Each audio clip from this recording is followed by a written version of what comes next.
Gue cuma pengen klarifikasi bahwasanya bapak itu perusahaannya nggak seperti apapun alasannya, kronologinya, yang namanya nabrak dari belakang, mas, itu salah, mutlak salah. Lu kagak bisa debat masalah itu. P.O. Haryanto salah, entah krunya ngantuk, lalai atau gimana, itu salah. Dan nggak ada yang membahas soal salah dan benar, karena kita salah. Gue tadi bikin video jadi rame tuh, viral sampai dilihat Pak Haji juga. Gue cuma pengen klarifikasi bahwasanya bapak itu perusahaannya nggak kabur, mas. Nggak ada sejarah. Gue jadi pengen nangis lu, mas, soalnya 20 tahun lu ngebentuk nama P.O. Haryanto itu, dan itu nggak cuma pakai keringat, mas, pakai darah, pakai air mata. Nggak ada sejarahnya Pak Haji kok anak-anaknya dididik lu kalau ada kecelakaan kabur ya. Nggak ada sejarahnya begitu. Pak Haji pasti nyuruh mereka buat tanggung jawab, mas. Orang mereka masuk penjara aja diurusin sama Pak Haji kok. Tanya tuh sama Andi, 4 tahun dia masuk penjara, diurusin nggak keluarga sama Pak Haji? Diurusin, mas.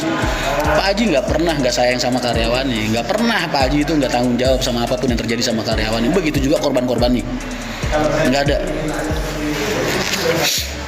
Lu bikin gua melo aja, kampret emang kalian. Berubah kalian semua. Bisa-bisanya bilang perusahaan kabur, nggak ada pengurusan, kan kesannya kayak jahat banget orang tua lu. Kapan bayarannya? Lah, orang kalau misalnya proses negosiasi wajar dong, mas, butuh proses. Mobil lu dibawa temen lu nge-grab, tiba-tiba nabrak Ferrari, lu dimintain 1 miliar misal, lu bakal langsung ngeluarin duit, mas? Kan lu yang minjemin mobil lu. Lu tuh Pak Haji lu, mas, nabrak kecelakaan habis 600 juta yang di Malang, masih inget gak lu? Dibayar mas sama Pak Haji. Cuman kalian itu ikutin prosedur yang ada, birokrasi ada, biarkan birokrasi itu berjalan. Tugas kalian sabar. Oh, pengurusnya sampai gue maki-maki lu, mas, tadi pagi. Asli, gue begitu baca postingan itu ngomong bisa kabur, sus itu lo mau makan, tanyain lu didamprat gak sama Mas Rian. Gue maki-maki, mas. Nggak taunya kagak kabur, mas. Orangnya besok-besok, demi Allah, mas. Begitu abis nabrak itu kita langsung ada di depan dia, berhenti. Cuman emang nggak bisa ngerem, jadi bisa ngegelinding seberhentinya, dan itu pun jaraknya nggak jauh, paling 100 meter lah kurang lebih. Tapi kan kalian udah gue tunjukin tuh, itu bisnya di belakangnya. Berarti kan nggak kabur. Orang bis ngajak keluar dari tol diderek, mas. Bis itu nggak bisa jalan, mas. Keluar dari tol diderek, dan dereknya di depan hidung dia gitu. Jadi nggak kabur. Kadang korban suka berlebihan. Korban itu bebas, mas, dalam artian bebas buat bernarasi, mengekspresikan rasa kesal dia. Karena biar bagaimanapun juga orang yang paling menderita saat ini korbannya, mas. Patah tulang, masuk rumah sakit, mobilnya rusak, itu kita nggak bisa pungkiri. Yang paling merasa dirugikan adalah pihak korban. Itu sepakat. Gua nggak bilang P.O. Haryanto bener dalam hal ini, enggak. P.O. Haryanto salah, mas, karena dia nabrak dari belakang. Hanya saja yang pengen saya tekankan adalah kalian gak usah khawatir, Pak Haji Haryanto itu pasti bertanggung jawab sama semua yang terjadi dalam ruang lingkup perusahaannya, mas. Tugas kalian adalah sabar dan biarkan proses itu berjalan. Kan proses ini jadi 3 pihak, mas. 1 Jasara Harja, 4 pihak. 1 Jasara Harja, kedua kepolisian, ketiga korban, keempat pelaku. Pelakunya drivernya, korbannya Mbak Astra apa siapa itu namanya. Terus Jasara Harja sama pihak polisian. Lah, kalau masalah ganti rugi itu kan tinggal ntar adu belas kasihan, mas. Paham nggak? Orang ganti rugi kalau Pak Haji kan sifatnya bertanggung jawab, itu nggak harus ngeganti full, tapi bertanggung jawabnya itu dengan membantu, mas. Contoh begini, lu bawa mobil temen lu, ya kan? Terus mobilnya lu pakai narik Grab terus kecelakaan. Kira-kira yang bakal disidang di kejaksaan siapa? Dia bilang yang punya mobil apa lu? Nah, perusahaan bertanggung jawab dengan membantu karyawannya untuk menyelesaikan ganti ruginya terhadap korban. Lah, ganti ruginya ini kan disepakati bersama, mas. Ya enggak? Lah, kalau misalnya terus lu ngomong, oh nggak mau tahu, gue minta ganti rugi 10 miliar. Lah, kalau orang yang nggak punya duit, mas, kalau drivernya nggak punya duit, terus perusahaannya nggak bisa bantu segitu misalnya, mau dipaksain kan nggak bisa. Makanya tercipta yang namanya mediasi. Kok nggak enak ya, mediasi. Nah, maka tercipta mediasi antara korban dengan pelaku. Oh ya, ini gimana nih, ini kan perdata nih, kerugian gua udah nggak kehitung lah, 2 miliar lebih. lu sanggup ganti berapa? Nah ini kan tawar menawar mas, berarti jatuhnya kan ini loh yang belum selesai. Kalau belum selesai berarti kan ada lagi diurusin tapi belum selesai. Beda kan sama nggak ada tanggung jawab dan kabur begitu aja. Beda nggak? Beda. Itu katanya minta ganti rugi. Memang belum ada percakapan formal. Ini tadi orang bagian pengurus Lakai udah gue tanyain, lu ke rumah sakit ngapain? Nggak mungkin kan lu bawa buah-buahan doang, gue bilang. Enggak mas, kita itu kesana. Terus katanya lu bawa ngajak siapa? 4 orang badannya keker-keker. Gue marahin doang tadi pagi sus itu. Terus dia nunjukin foto itu, fotonya malah suami korbannya mas, yang begini itu suami korbannya. Jadi bukannya yang keker tuh malah suami korbannya. Teman-teman gue yang kesana badannya kecil-kecil, cuma yang satu agak gemuk memang. Dan lu bisa lihat sendiri di fotonya kan tangannya begini semua. Nah berarti kan suasana dan suaminya korban ini juga begini. Berarti kan itu bukti bahwa mereka tidak terintimidasi dengan kedatangan 4 orang rekan-rekan pengurus ke sana. Nggak intimidasi kan? Orang suaminya yang badannya keker yang begini. Lah teman-teman gue kan malah begini mas.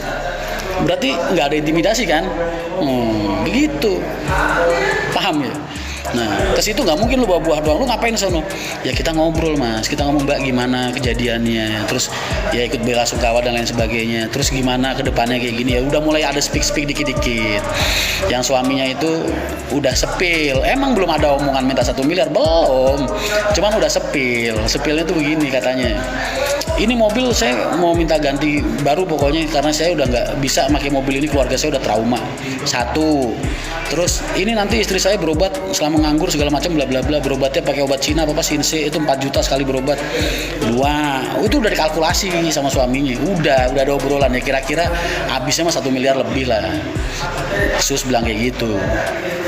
Makanya terus ya tercipta itu, tapi kan itu belum formal, baru sepik-sepik omongan dari luar. Maksudnya sepik-sepik omongan ringan belum resmi, karena nanti ada pengurus resminya yang namanya Pak Santoso yang datang buat ngurusin hal itu. Jadi udah ada birokrasi untuk ke arah sana. Paham ya? Nah, iya, jangan bilang mata duitan. Korban kan bebas mas. Ya, ibaratnya orang mobilnya tadinya baru, tiba-tiba jadi setengah begitu, ya wajar-wajar aja. Dia mau minta 10 miliar juga wajar namanya korban. Tinggal kitanya sanggup apa enggak. Kan begitu. Kalau sanggup ada urusannya, kalau nggak sanggup juga kan negara punya hukum, punya cara buat nyelesain. Katanya betul, makanya gue bilang korban ini emang udah, maksudnya pihak yang paling dirugikan mas. Jadi lu nggak bisa nyacat dia, nggak bisa menghina, nggak bisa, udah sembunyi-bunyinya dia aja. Dia mau minta ganti rugi 10 miliar juga itu layak gue bilang, karena dia yang tahu bentuk kerugian imaterial dia gitu. Tinggal kan pelakunya mas, supirnya sanggup nggak, perusahaannya sanggup nggak. Kalau nggak sanggup ya kalian negosiasi lah berdua. Nah makanya namanya mediasi begitu. Ini negara hukum bukan negara preman. Kalau negara preman, gue naik motor nih misal, gue tabrak sama orang, der, wanying lu, ini motor gue beli 200 juta, lu ganti nggak sekarang? Kalau kagak, gue bacokin lu. Nah ibaratnya ini negara preman, paham? Kalau di Indonesia ini negaranya negara hukum, jadi ada alurnya. Supirnya sudah di BAP oleh kepolisian, sudah berkas laporannya gue udah baca. Mana bukti lu pengurusan lu sama kepolisian, gue bilang. Karena gue takutnya nggak ada pihak kepolisian yang ikut campur masalah ini, gue takutnya. Makanya pengurus gue tanyain, terus dia ngirimin foto tadi udah, bukti laporan polisi sudah. Bahkan dia bikin laporan polisinya itu langsung ketika ada kejadian. Sudah. Katanya korban punya CCTV, nggak perlu CCTV, P.O. Haryanto yang salah kok. Nabrak dari belakang, mau apapun bentuknya tetap salah. Begitu ya mas. Jadi kalian itu, ini tadi gue sempat baca beberapa komentar di punyanya mbaknya, punya korban yang ngehina Pak Haji sampai segitunya. Lu hati-hati ya. Gue kalau niat nyari, gue cari, ntar jari-jari lu pisah sama tangan, lu jangan nyalain gue. Lu kalau pengen ngehina Rian Mahendra aja, jangan Pak Haji Haryanto. Pak Haji Haryanto hidup buat ribuan orang mas. Dan beliau nggak tahu nih urusan-urusan kayak gini. Ada pengurusnya sendiri, ada birokrasinya sendiri. Pak Haji taunya cuma bayar berapa, ganti rugi, deal-dealannya berapa, mentoknya berapa, udah bayar. Itu Pak Haji. Lu jangan asal ngetik aja, lu ngomong Haji nggak tanggung jawab lah, Haji buat pencitraan lah, Haji buat lu ketemu gua cubit bibir lu, mau lu main ngehina Pak Haji, seenak aja lu. Pak Haji hidup buat ribuan orang mas, 10.000 orang lebih hidup sama Pak Haji. Kita ini apa mas? dibandingin beliau. Kita mikirin anak bini kita yang kagak keurus yang cuma 4 orang. Pak Haji ngurusin puluhan ribu orang. Hidupnya jauh lebih bermanfaat daripada kita. Bisa-bisanya lu ngehina Pak Haji, kayak Pak Haji teman lu main gundu. Nah, anjir lu, gua uppercut lu. Tapi bener mas kalau supirnya ugal, mas, gua nggak bahas soal bener salah. Salah mah udah pasti salah, supirnya orang nabrak kok.